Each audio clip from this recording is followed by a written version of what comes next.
passar tudo aquilo que o Senhor quer falar conosco. Pai amado, que nós possamos estar, Jesus querido, com nossos ouvidos, Pai amado, Jesus querido, abertos, Senhor, ouvindo a Tua voz, Pai amado, e guardar a Tua palavra no nosso coração. Pai amado, toma tudo nas Tuas mãos, Pai. É o que eu te peço e já te agradeço em nome de Jesus. Amém.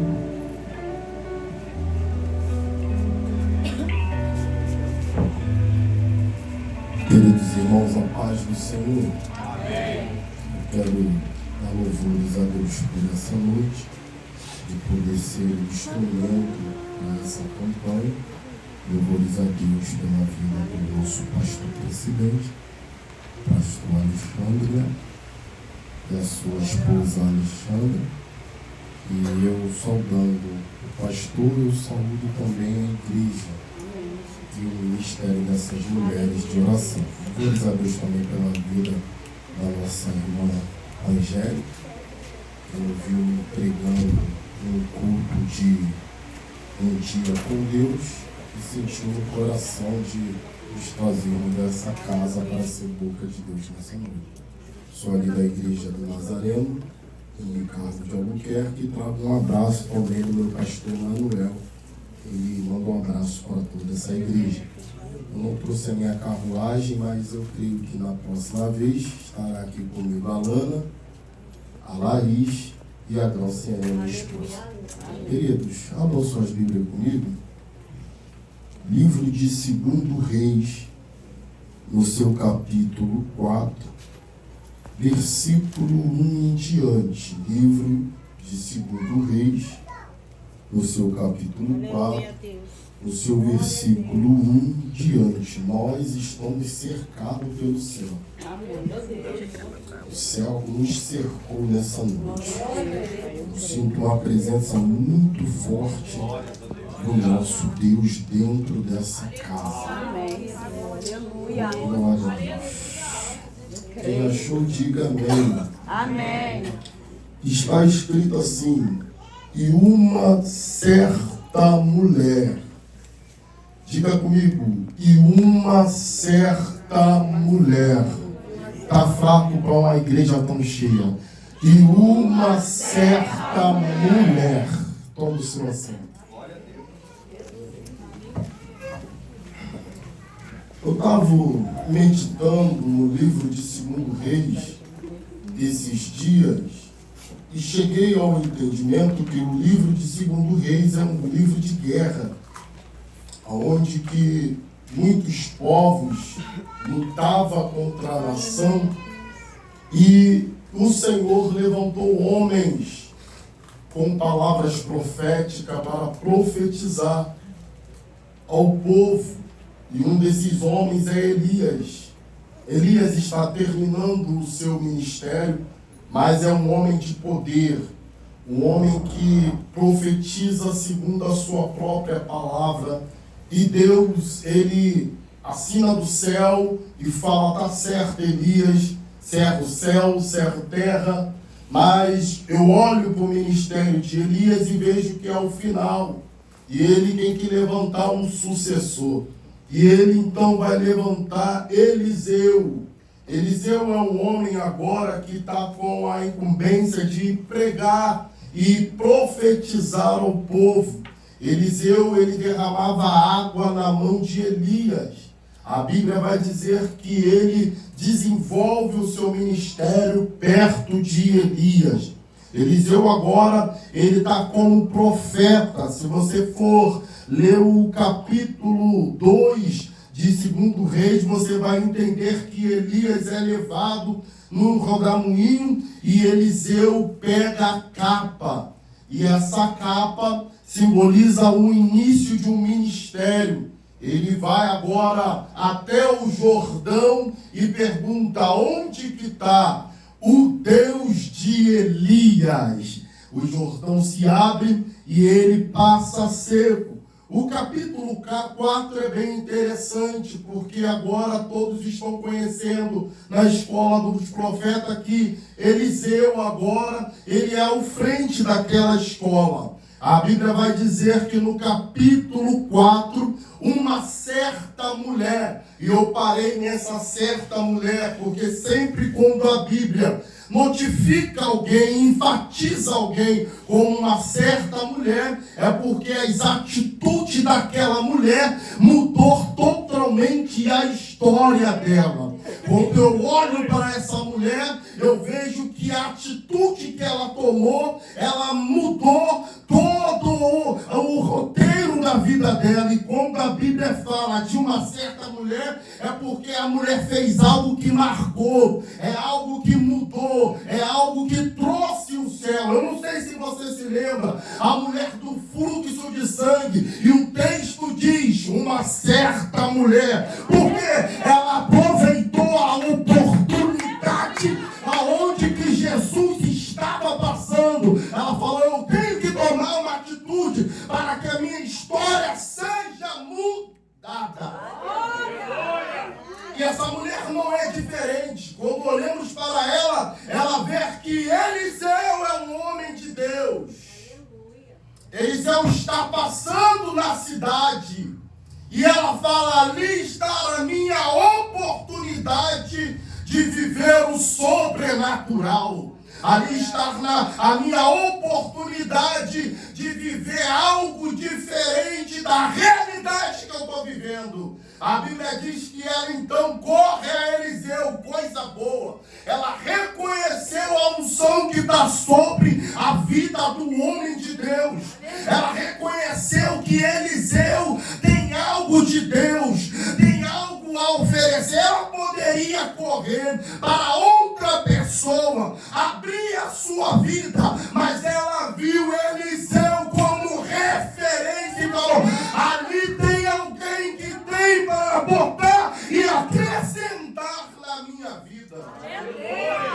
A Bíblia diz que ela corre, vai até Eliseu e vai chamar ele, vai dizer, Eliseu, o senhor bem sabe que o meu marido era homem de Deus, serviu ao Senhor, temeu ao Senhor, mas agora ele é morto. Ela vai dizer, eu sou viúva, Eliseu.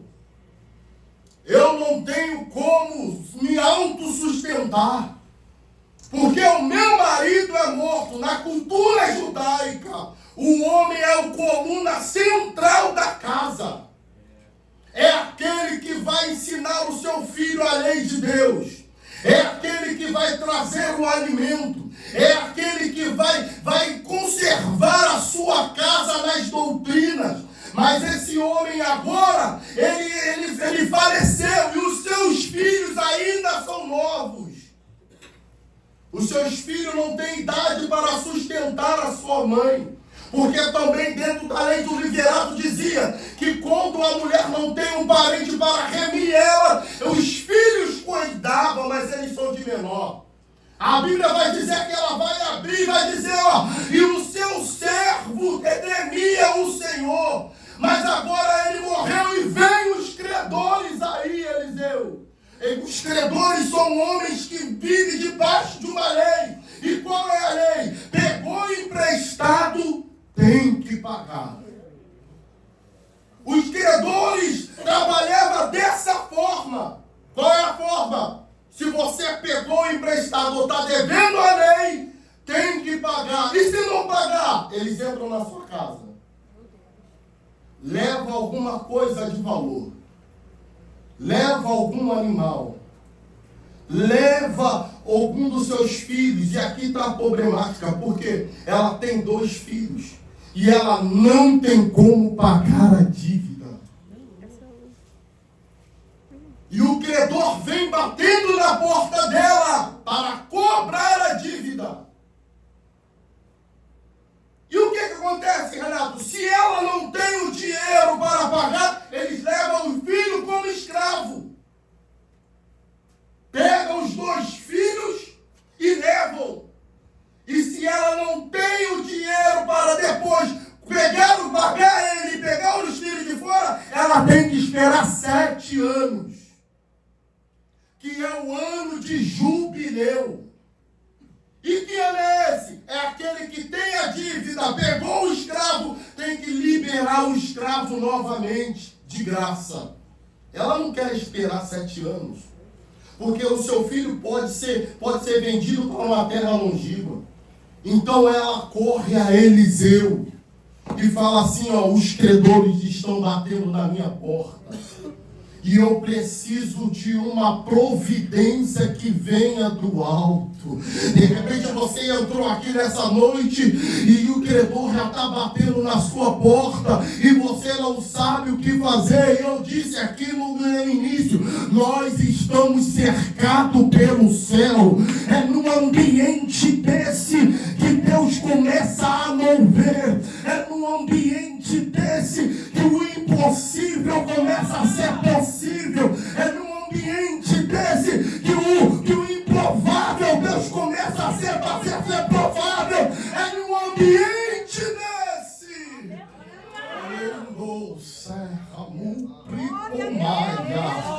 Nesse ambiente que nós estamos aqui, mostrando o que está faltando para a nossa vida, que o céu se move ao nosso favor. É ambiente que ninguém espera nada, o céu está movendo em nosso favor. Deixa eu te falar, você veio no lugar certo e está na hora certa, mas o que depende? Não depende do pregador, depende de ti. É nesse ambiente que o céu se move. Eliseu olha para ela e fala, o que tem dentro da sua casa? Aquele homem era homem de Deus, então por certo ele deixou legados, e legados não é jogado fora. Ele era homem de Deus, e todo homem de Deus deixa um legado dentro da sua casa. Sabe o que minha avó falava? Minha avó falava, quando as mãos e os pés não alcançam aquilo que você precisa para a sua vida, a oração alcança. Quando as mãos e os pés não conseguem te levar ao caminho que você tem que trilhar, a oração te leva. Quando as mãos e os pés desfalecem e você não consegue caminhar mais, a oração te ajuda a te caminhar no caminho que você deve chegar. A oração. Aquele homem deixou legado. E eu imagino que ele deixou um legado de oração. Ele deixou um legado de dentro de um quarto, ensinando ela como é que orava, mas a crise bateu. A crise trava o nosso psicológico. A dificuldade trava o nosso psicológico. Quem para pensar em um momento que o credor está batendo na conta, está tudo virando. Quem para pensar, nós queremos tomar atitude, mas eu vim aqui nessa noite, antes de tomar uma atitude, vai para o quarto, põe o joelho no chão, fala com teu Deus, porque Ele tem a senha certa para te botar no lugar onde que você precisa chegar. Deixou um legado. Mas aquela está tão preocupada com os credores e com a dívida que ela não consegue enxergar dentro da sua casa um legado. E quantas pessoas estamos vivendo nesse mundo estão assim desse jeito? Está esquecendo que Deus deixou um legado, deixou algo sobrenatural para a nossa vida. Mas ela não consegue levantar mais a cabeça e está vivendo no peito e branco. Levanta de dia, levanta de manhã, já não tem mais força para sonhar, já não tem mais força para lutar. Deus está te chamando hoje, minha filha. Tem um legado dentro da sua casa. Eu gosto quando Paulo escreve para Timóteo dizendo, meu filho, fica firme nessa fé. Se lembra da sua avó Eunice, se lembra da sua mãe. Elas foram mulheres de oração. Tem alguém na sua família que orou e hoje você está de pé. Glória a Deus. Tem um legado lá. Ele pergunta, o que tem dentro da sua casa? Fala para mim. E ela vai dizer, a sua serva não tem nada. Como assim? Aquele homem de Deus não depositou nada nela. Lógico que depositou alguma coisa. Mas ela está tão presa no mundo físico que esqueceu que ele deixou um legado espiritual. Não tem nada a não ser uma botija de azeite. É aqui que está. Não tem nada, mas tem uma botija de azeite. E muitas das vezes nós desprezamos aquilo que nós temos. É pequeno. Muitas das vezes deixamos de lado aquilo que parece que não vai dar em nada. Mas eu vim aqui nessa noite dizer que Deus nunca precisou de coisa grande para fazer um grande milagre. Deus sempre precisou de coisas pequenas, insignificantes, para fazer um grande milagre. Moisés, o que é que você tem nas suas mãos? Eu só tenho um cajado, meu Deus. Eu vou usar isso daí, Moisés. E aí, Sansão, o que é que você tem na sua mão? Eu só tenho uma queixada fresca, eu vou usar isso daí. E aí, Sansão, o que você tem na sua queixada? E aí, Ana, o que você tem? Eu tenho um pouco de oração. Eu vou usar isso daí, porque eu preciso só que você tenha algo. O que você tem, Gideão? Eu tenho meu medo. Eu vou usar isso daí, vai prestar também. Eu vou usar isso daí. Davi, o que você tem? Eu tenho uma funda. Eu vou usar isso daí que você tem. É isso daí mesmo. O que não dá? É usar a sua ferramenta emprestada. Se Davi fosse para a guerra com a armadura de Saul, quem seria reconhecido seria Saul. É por isso que Deus muitas das vezes não deixa você ir na carona de ninguém. É por isso que muitas das vezes Deus te deixa sozinho no meio do vale. É por isso que muitas das vezes Deus te tira do meio de uma multidão e te abandona no meio do vale. Por quê? Porque Ele não precisa de mão humana para fazer o que Ele tem que fazer. O que Ele tem que fazer vai ser.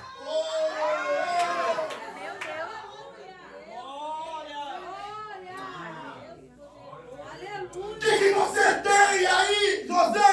Eu só tenho um sonho. É o bastante. Porque nunca precisou de coisa grande. Se Deus precisasse de coisa grande, hoje eu não estaria aqui. Aleluia, meu Deus. 16 anos. Perdi meu pai e minha mãe. Perdi meus irmãos. Fui morar 3 anos e meio dentro da igreja. Sem saber ler, sem saber escrever, e Deus falando, só preciso que você tenha fé naquilo que eu vou fazer. O importante é você acreditar. Não importa quem não vai acreditar, mas eu vou dizer, alguém vai viver para contar o que você está sendo. Alguém vai viver para contar da onde você saiu. Uma casa destruída. Uma irmã com 13 anos já servia no Candomblé. Vida acabada. Uma casa revirada. Todo dia manifestação dentro da casa, manifestação dentro da casa, manifestação dentro da casa. E o diabo sempre apontava o dedo e falava, vou te matar. Eu vou te matar. Eu vou te matar. Eu vou te matar, sua família vai morrer. Eu vou levar um por um. Até que eu falei, Deus, tu tem uma promessa. Então cumpre essa promessa. O Senhor nunca precisou de nada para fazer tudo acontecer. Faça em mim.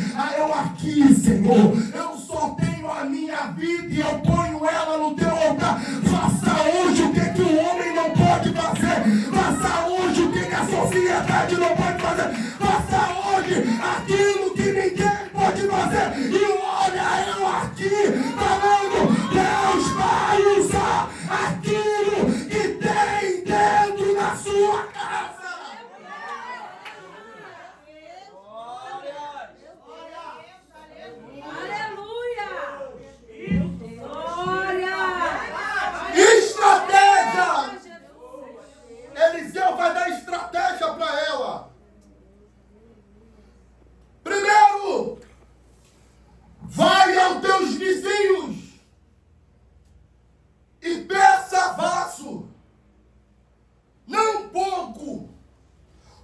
vasos. Depois que pegar os vasos, fecha a porta. Entra para sua casa. Isso daqui é contraditório. Porque para um judeu a porta fechada da casa é sinal de reunião. Sabe o que Deus está dizendo? Sai do meio dos seus amigos. Sai do meio da tua parentela. Entra para dentro da sua casa. Porque entraremos em reunião. E muitas das vezes Deus fala, fecha a porta. E você fica com a porta aberta. Deus fala, tira fulano. E você continua. E Deus está falando, ai minha filha, como eu posso fazer se você não entra?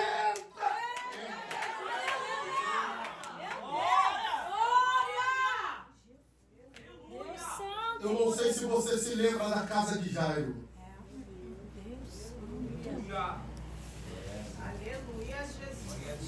Jairo tinha para dar para a multidão, mas não tinha para alicerçar a sua casa.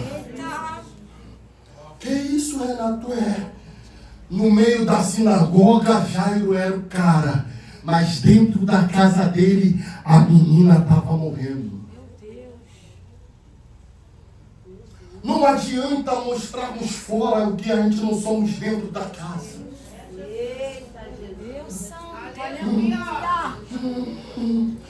Ele vai e chama Jesus. Sabe por quê? Além da fama e do sucesso, nada disso pode fazer o milagre que ele precisa. Então ele chama Jesus, vão até a minha casa. Jesus vai até com ele, mas chega dentro da casa de Jairo, existe dois complexos de pessoas. Primeiro, aqueles que estão ali, estão chorando, mas no mesmo lugar. Tem pessoas que estão rindo, porque Jesus falou, a menina não está morta assim, apenas dorme. Quando eles ouviram isso, começaram a sorrir. Aí Jesus falou, opa, tem um povo dentro dessa casa que é bipolar. Eles fingem que está rindo, mas quando dizem que está chorando, mas quando eu libero a palavra, eles conseguem rir. Sabe o que Jesus está falando? Jairo, tem muito amigo, tem muito colega, mas nem todos estão contigo. Eu vou abrir a porta, quero ver milagre, vai para fora, senão...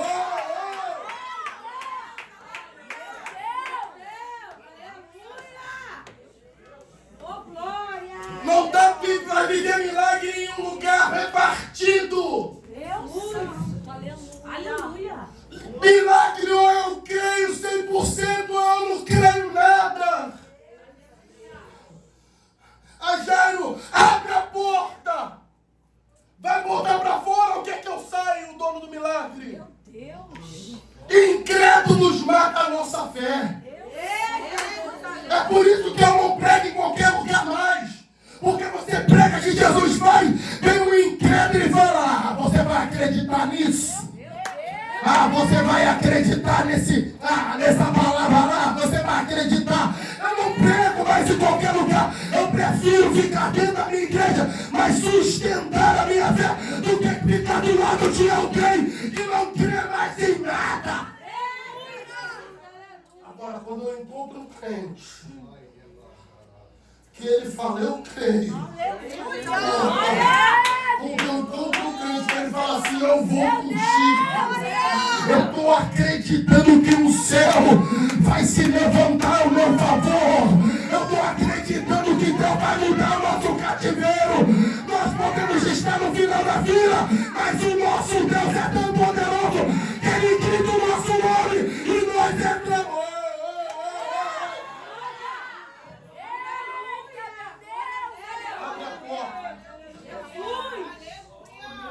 Fecha a porta agora. E vem para o quarto da intimidade. Oh, meu Deus. Posso falar aqui abertamente? No quarto da intimidade não dá para entrar qualquer pessoa.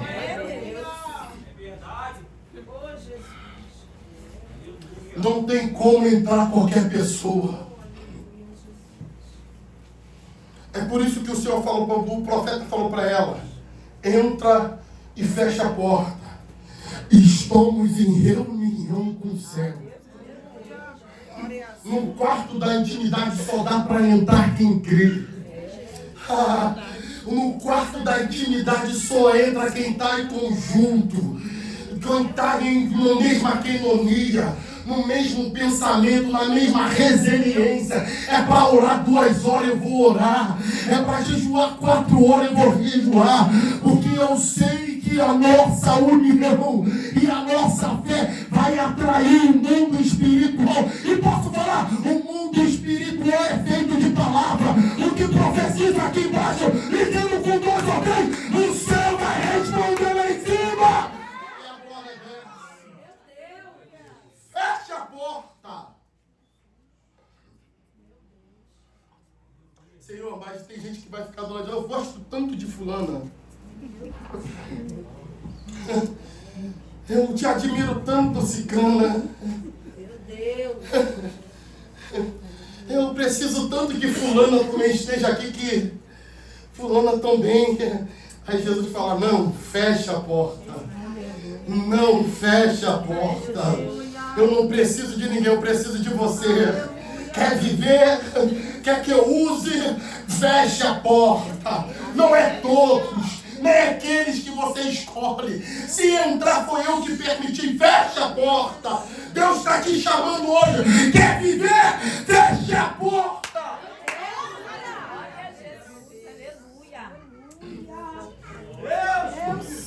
Ninguém que quer viver um grande milagre anda com muita pessoa. Abraão! O grito saiu de um dos caldeus. Sai do meio da sua parentela e vem para a terra que eu vou te... Sabe por que Deus não mostrou a terra para ele? Porque se Deus mostra a terra para ele, ele leva quem não leva para levar. É, Jesus. Aí Deus fala, Abraão, eu chamei, foi você. Pode ver que Deus chamou Abraão e ele levou quem? E o que deu depois? Divisão. Sabe por quê? Quando eu não estou sensível a escutar aquilo que Deus quer, eu faço do meu jeito e do meu jeito dá errado. Quando a segunda vez, o que ele fez? Deus falou, vou dar um filho para você e para Sara. O que foi? O que houve? Houve Agar. Sabe por quê? Ele não deu ouvido àquilo que Deus estava falando. Se ele fosse um homem estruturado, não estou tirando o mérito dele. Mas se ele falasse não naquele dia, Deus já vai falar, eu falei que você deu não, então eu vou agir hoje. Já que você deu jeitinho, e sustenta o que você botou dentro da sua casa. Tem prova que nós colocamos dentro da nossa casa. E Deus não está nem aí. Por quê? Porque é você que botou. E se é você que botou, bota pra fora, minha filha. Eu não estou falando para botar seu marido. Eu não estou falando para botar seu filho. Mas o inimigo que está influenciando eles. Bota pra fora. Fora. Tirou. Fechou a porta. Como é que tá? Os vasos estão posicionados. Agora deita o azeite. Ela deita o azeite. E quando ela deita o azeite é entornado. Enche o vaso. Enche outro vaso. Enche outro vaso. Acabou o vaso, foi o grito que o filho deu. Sabe o que ele falou? O natural acabou. Sabe por quê? O espiritual nunca acaba. Eu vivi um processo de 3 anos e meio. E uma doida acreditou numa chamada que Deus tem na minha vida. Sabe o que eu falei para minha esposa? Se eu fosse você, eu ia embora. O que Deus tem é só uma chamada. E eu não sei nem que vai dar certo. Minha filha, eu não tenho dinheiro nem para casar. Sabe o que ela falou para mim? Se Deus falou que vai fazer, pode passar os anos que forem, mas eu continuarei do seu lado. Quando ela falou isso, parece que o céu abriu, uma força veio dentro do meu coração. Orava 3 horas, 4 horas, 5 horas, aumentei a oração. Aí Deus começou a falar: vou usar, é através dessa arma aí que eu vou mover o céu, Renato. É através dessa arma aí que eu vou fazer que a terra treine ao seu favor. Acredita, hoje essa madrugada estou tocando em uma mulher e ela vai ser um canal das suas bênçãos. Ele tocou na mulher lá na comunidade do Borel e ela falou: a partir de hoje o seu buffet tá pago, tá tudo liberado, conta comigo. Sabe por quê? Eu só tinha 2 coisas. Primeiro, a fé, e depois a certeza que Deus ia mudar o cativeiro. No dia do casamento, faltando um dia, eu falei: Deus, o Senhor me deu buffet, já me deu cama, já me deu micro-ondas, já me deu geladeira. Desempregado 4 anos, só vivendo, nunca cobrei para pregar, nunca. Eu sempre falei: enquanto eu não tiver dízimo para devolver na casa do Senhor oferta, eu vou botar em todos os lugares que eu for isso daí como oferta, como dízimo. Nunca cobrei. Eu falei: Deus, eu creio que o Senhor vai fazer. O Senhor já entregou até agora o buffet e as coisas de dentro da casa. Falta a chave da casa, Senhor. Eu não tenho um tostão. E nunca botei na minha oração pedindo alguma coisa material. O Senhor sabe qual é o meu sonho. Um amigo me chegou e falou: fulana está vendendo a sua casa, Rosemary. Está vendendo a casa dela. Eu falei: mano, eu não tenho um tostão. Sabe o que ele falou para mim? Usa a sua fé, você ora.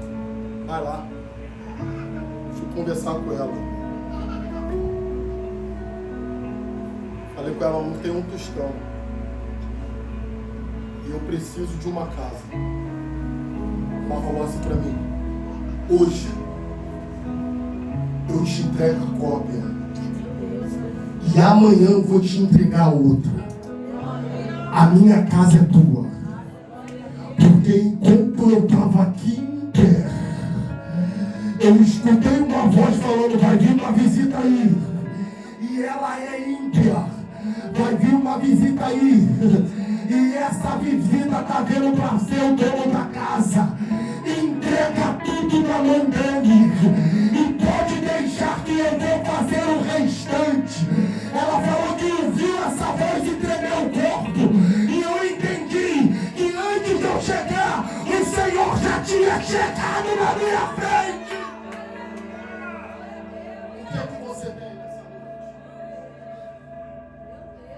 O que é que você tem nessa noite? O que é que você tem nessa noite? Servo de Jericó só tinha um grito. A mulher foi escorraçada para Jesus, mas falou: até a cachorrinha come da vida e ganha cai da sua mão, da sua mesa. Alguém que lhe deu alguma coisa. Ezequiel só tinha um vale de ossos secos. Eu não sei o que você tem, mas é isso daí mesmo que Deus pode usar. O que importa é eu depositar a fé em cima. Eu sonho com uma faculdade, mas isso daí não é o tudo. Porque eu sei que Deus pode me dar muito mais. Mas eu sonho com o campo missionário. Todo dia eu olho para a África, olho para a Amazônia e falo: meus pés vão pisar ali. A minha alma, ela arde por missões. O Rio de Janeiro eu já rodei todo, gente. Minas Gerais eu já rodei tudo. E eu falo: eu não morro antes de pisar na África, na Amazônia, no Pelourinho. Eu não vou morrer. porque eu tenho isso como uma promessa. Eu não sei como é que Deus vai fazer, mas eu tenho uma certeza que o céu vai descer como resposta. A ordem do meu pastor, se põe de pé.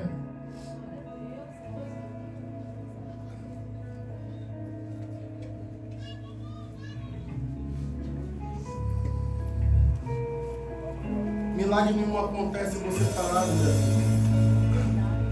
se move. Tem perto de você mover. O que adianta ter uma chamada e você não se move através dela? O que adianta você ter uma promessa e você não se mover através dela? Deus está te chamando para viver o sobrenatural. Há um rio que está te chamando.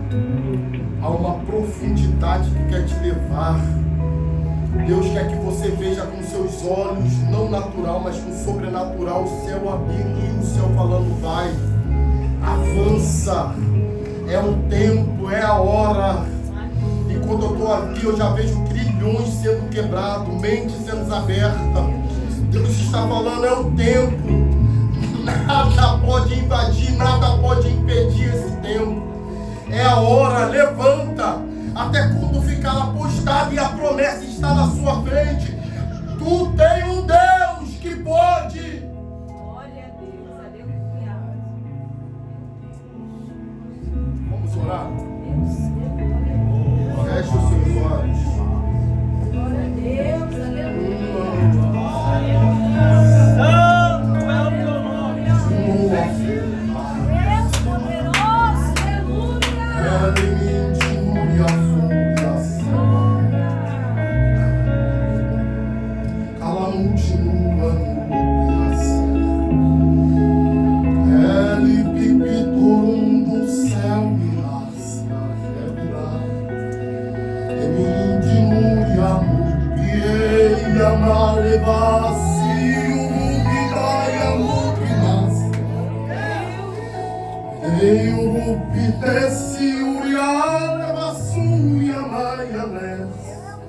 Como se elevar a mutia, elevar a cindiria bala calamanchuruioa. Desce nessa casa, nesse canto, rubidaia nuti. Ouve nesse calamaranchuria, probinácia. Elevi calamanchuria, probi desse calamanchel amar. Nuiamur tripa calamanchel amua. Ementi que minaracia levidaia mupripaia nunci. Lemindi que minacia propida calamanchua. Ementi que minda céu a profi que minacé. Alamanchuria propi desse calamantio nominado. Espírito Santo de Deus, eu te peço que não mova esse lugar, mas começa a mover as pessoas que estão aqui dentro dessa casa. Aonde que tiver, Senhor, em nome de Jesus, nessa noite, alguém que não está capacitado para viver o sobrenatural, nessa noite eu peço através da sua palavra, daquilo que o Senhor botou na minha boca, para profetizar sobre essa casa. Eu profetizo que dentro dessa casa sairão psicólogos, doutores, sairão juízes, advogados, homens e mulheres usados para fazer a sua obra onde que ninguém quer ir. Senhor, em nome de Jesus, em nome de Jesus, visita cada um que está aqui. Aqueles que têm sonhos e projetos, aqueles que estão esperando em Ti uma resposta no júri humano, na mão do advogado, na mão do juiz. Nessa noite, Espírito Santo, cadeias podem ser quebradas, laços podem ser quebrados. Eu peço por essa mulher que ora pelo seu marido, eu peço pelo esse homem que ora pelo seu filho. Entra nessa oração, aonde, Pai, o inimigo tem usado, destruído, traga hoje, nessa hora, a renovação, a construção, lares destruídos, família destruída, que hoje seja Márcia. Há uma unção de Deus nessa noite. E ela está quebrando jugo dentro de família. Maldições hereditárias. Palavras lançadas no passado. Que travou a sua vida. Que travou a sua alma. Que travou a sua mente. Hoje o meu Senhor está quebrando nesse lugar. Seja liberto. Receba a libertação da sua mente. Da sua alma, do Senhor. Eu não consigo pindácia. Calamamanturia prova. Continua entrando em um campo de batalha, onde que pessoas estão guardando coisa do passado, onde que pessoas têm coisa escondida do passado, e a vida não anda. Mas nessa noite, Deus vai usar a sua fé. Se prepara para as coisas serem mudadas. Se prepara para o cativeiro ser quebrado. Portas estão se abrindo, cadeias estão sendo quebradas, cadeados estão sendo quebrados pelo poder da unção que desce do alto sobre as nossas vidas.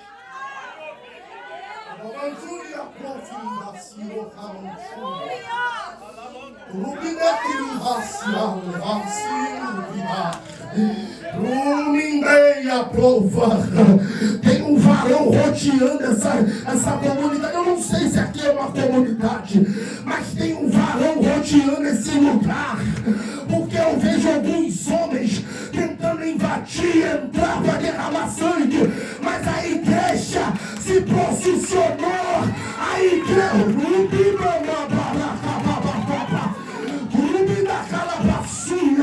o exército deles estão recuando por causa da hora. Tem livramento. Eu não te